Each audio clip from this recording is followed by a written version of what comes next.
बिस्मिल्लाहिर्रहमानिर्रहीम, अस्सलाम वालेकुम।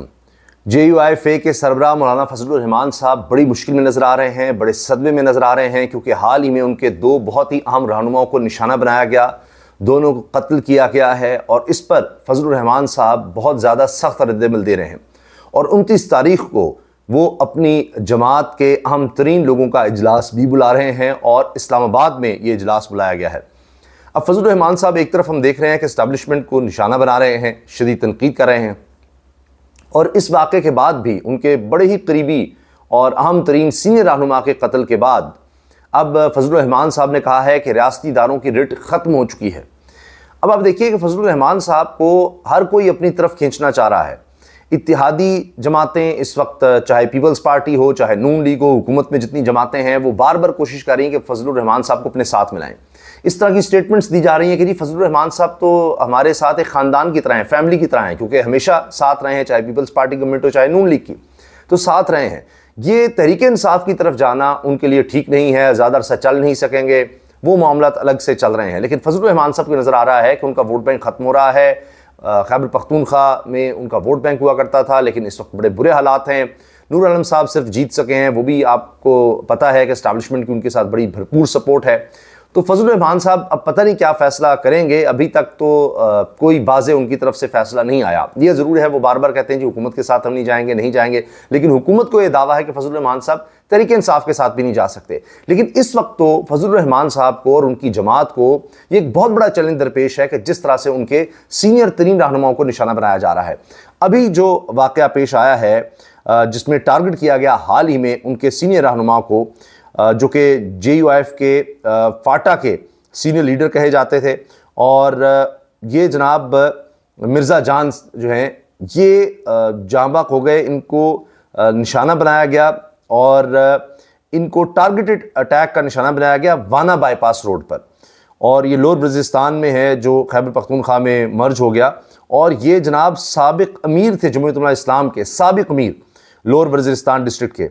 तो इनको जनाब वाना हेडक्वार्टर हॉस्पिटल भी ले जाया गया था, इनका ट्रीटमेंट भी चल रहा था पेशावर में, CMH में, कमांड मिलिट्री हॉस्पिटल में, जहां पर फजलुर रहमान साहब गए भी थे इनकी अयादत के लिए, लेकिन इनकी हालत बिगड़ गई। कुछ अर्सा पहले इन पर यह अटैक हुआ था और वो जांबाक हो गए।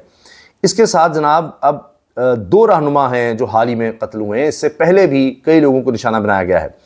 अब इसमें एक तो ये गुज़श्ता हफ्ते की बात है जब वज़ीरिस्तान के इलाके वाना में इनके अमीर और फजलुर रहमान साहब के करीब तरीन साथी मौलाना मिर्ज़ा जान को नामालूम अफराद की जानिब से फायरिंग का निशाना बनाया गया, जिसमें वो ज़ख्मी हो गए और फिर मंगल को ये पेशावर के अस्पताल में इंतकाल कर गए। अच्छा, फजलुर रहमान साहब भी इनके पास गए थे अयादत के लिए। और अब उसके बाद जो लेटेस्ट वाक़या हुआ वो ये कि जी जनूबी वज़ीरिस्तान की ज़िला पुलिस के सरबराह फरमानुल्लाह ने अभी इंडिपेंडेंट उर्दू से इस बारे में बात भी की है, क्योंकि जो मौलाना दीन सईद हैं इनको भी फारिग करके कत्ल कर दिया गया है। और ये ईद उल अज़हा के पहले रोज़ ही इनको निशाना बनाया गया। जनूबी वज़ीरिस्तान में JUI के ये दूसरे मकामी रहनुमा थे मौलाना दीन सईद, इनको भी फायरिंग करके कत्ल कर दिया गया है। अब ये भी नामालूम अफराद की तरफ से फायरिंग की गई है। अब हाल ही में देखा गया है कि मुख्तलिफ रहनुमाओं को JUI के निशाना बनाया जा रहा है, इनके जलसे जुलूसों को भी निशाना बनाया जा रहा है। 8 फरवरी के इलेक्शन से पहले भी ऐसा हुआ। अब इसकी जिम्मेदारी, इन वाक़यात की जिम्मेदारी दाइश कबूल कर रही है। जो अजीब बात है कि हमने देखा कि अगरचे JUI के तालिबान के साथ अच्छे ताल्लुकात रहे, अफ़गान तालिबान के साथ बड़े अच्छे ताल्लुकात रहे, या TTP का जब यहाँ पर बड़ा जोर था इन इलाकों में, तब भी इस तरह से नहीं हुआ। अब ये क्यों हो रहा है? तो इस बारे में बात ये की जाती है, जो एक्सपर्ट्स हैं इस पर बताया भी जा रहा है कि एक तो इनका मकतब फ़िक्र देवबंद है, फिर जो दाइश है वो कहते हैं जी ये हमारे इस तरह से ऑपोजिट हैं कि हम जमहूरियत को नहीं मानते और इनके ख़यालात इस तरह के हैं, ये वोट की तरफ बात करते हैं, जमहूरियत की बात करते हैं। फिर उन्होंने एक अलग स्कूल ऑफ थॉट रखा हुआ है, जिस तरह से वो अफ़गानिस्तान के तालिबान के साथ इस वक्त आप देख रहे हैं कि एक चपकलिश है, लड़ाई चल रही है। तो अब फजलुर रहमान साहब की जमात के लोग बहुत ज़्यादा करीब समझे जाते थे अफ़गान तालिबान के, और इनके लोग ओहदेदार भी रहे। अब हुआ ये कि चूँकि दाइश ने उनको टारगेट करना शुरू किया, अफ़गान तालिबान को, और TTP के कई लोग दाइश में भी चले गए। तो लिहाजा अब दाइश की तरफ से इनको अटैक किया जा रहा है। ये एक बहुत बड़ा मसला इनके लिए बन गया है। फजलुर रहमान साहब इस पर यकीनन बहुत ज़्यादा परेशान हैं। आपने देखा कि इनके जलसों को भी निशाना बनाया गया और ये 8 फरवरी के इलेक्शन से पहले बड़ा ही हौलनाक वाक़या हुआ था जिसमें बड़ी तादाद में इनके लोग जो है वो जाँ बाक हुए थे।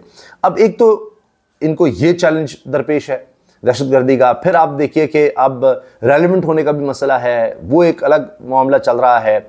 इनकी जमात इनको सुकड़ती नज़र आ रही है और अब ये स्पेस लेने की कोशिश कर रहे हैं। फजलुर रहमान साहब का ख्याल है कि जी एंटी स्टैब्लिशमेंट बयानियाँ बनाएंगे तो कुछ स्पेस मिल सकती है। अब ये खैबर पख्तूनख्वा में हम एक पूरी एक लहर देख रहे हैं जिनमें चाहे अवामी नेशनल पार्टी है, चाहे JUI है, चाहे जमात इस्लामी है, चाहे तहरीक इंसाफ है, जितनी जमातों का भी वहाँ पर वोट बैंक है वो सब की सब एंटी स्टैब्लिशमेंट स्टांस लेती नज़र आ रही हैं, जो कि बड़ी एक ख़तरनाक बात नज़र आती है। अब एक तरफ पॉलिटिकल चैलेंजेस हैं फजलुर रहमान साहब को, उनको समझ नहीं आ रही गवर्नमेंट का हिस्सा बने क्या करें। ऑफर्स अपनी जगह हैं लेकिन वहाँ जाते हैं तो रही से एक असर भी निकल जाती है। उनको पता है कि अगर उन्होंने रेलेवेंट रहना है, अगर पॉलिटिकली उनकी पार्टी ने एग्जिस्ट करना है तो हुकूमत में जाकर नहीं हो सकता। कुछ वक्त के लिए फिर आप हुकूमत को एंजॉय कर लेंगे, वो उन्होंने PDM-1 के दौर में भी किया है, लेकिन उसके बाद उनका बुरा हाल हुआ, वो बिल्कुल वाइप आउट होकर रह गए। स्ट्रॉन्ग होल्ड से भी बड़ी बुरी तरह हारे हैं और उनको इस चीज़ का अंदाज़ा है।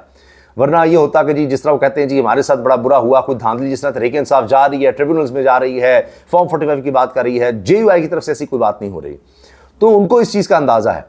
और तहरीक इंसाफ के साथ आते हैं तो उनको ये ज़रूर है कि जनाब हमारा वोट बैंक कुछ बन सकता है, लेकिन दोनों का वोट बैंक तो एक ही जगह है और उसमें फिर उनको मुश्किलात का सामना करना पड़ेगा। उनको पैगामात भी दिए जा रहे हैं कि जी आप एक हद से ज़्यादा आगे मत बढ़ें।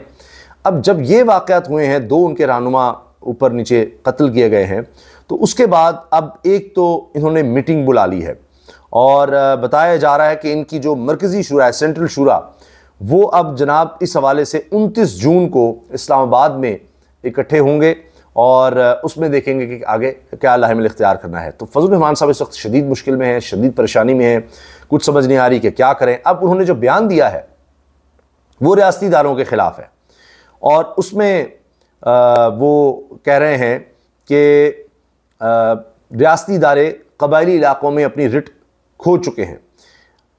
इन्होंने कहा है कि मौलाना मिर्ज़ा जान के कातलाना हमले में शहादत हुकूमत और इदारों की कारकर्दगी पर बदनुमा दाग है।